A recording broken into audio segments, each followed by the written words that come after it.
Herkese salam, hər biriniz kanalıma xoş gəldiniz.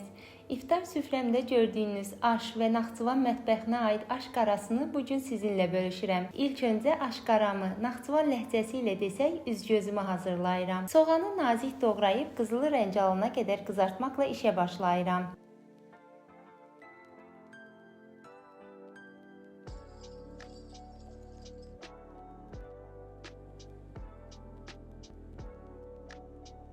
Qurutmadan qızartdığım soğanın altını söndürüb başqa qaba yığıram. Elə həmin yağa öncədən qaynatdığım mal ətini töküb biraz qovururam. Üzərinə əvvəlcədən yuyub qaynar su ilə islatdığım alça qurusunu əlavə edirəm. 2-3 dəqiqə bu cürdə qovurub ədviyyatlarını tökürəm.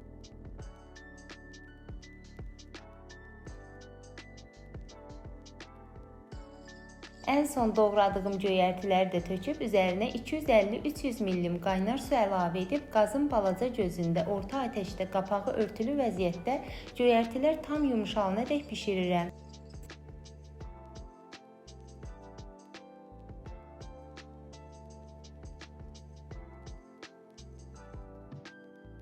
Qızartdığım soğanı əlavə edib aşqaramın altını söndürürəm.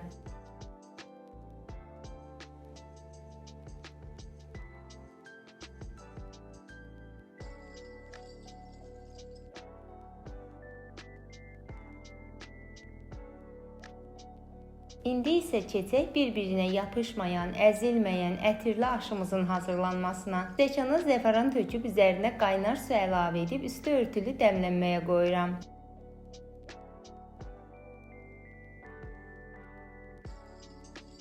Bu sırada duz töküb qaynamağa qoyduğum suyun artıq hazır olduğunu görüb 2-3 saat əvvəlcədən islatdığım düyünü suya tökürəm.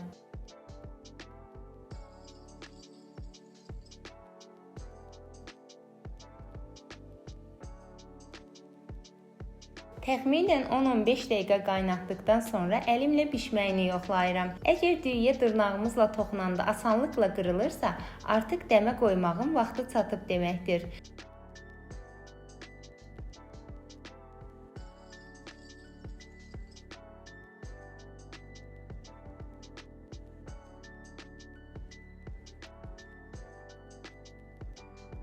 Düyünü süzdükdən sonra qazanın dibinə biraz yağ əlavə edib əridirəm. Qazmaq üçün mən lavaşdan istifadə edirəm. Təəssüf ki, mən videoda hazır olan qazmağı çəkib göstərməyi unutdum. Amma bu cür edəndə həqiqətən çox dadlı alınır. Lavaşı yerləşdirəndən sonra düyünü qazana tökürük. İstədiyimiz qədər sarıkök tökək. Kərə yağını üzərindən bir neçə yerə yerləşdirək. Ən son dəmlədiyimiz zəfəranı aşa əlavə edib zəif xodda 45 dəqiqə 1 saat arası dəmə qoyaq. Onu da qeyd edim ki, aş hazırladığınız zaman yeri çox dar olmamalıdır.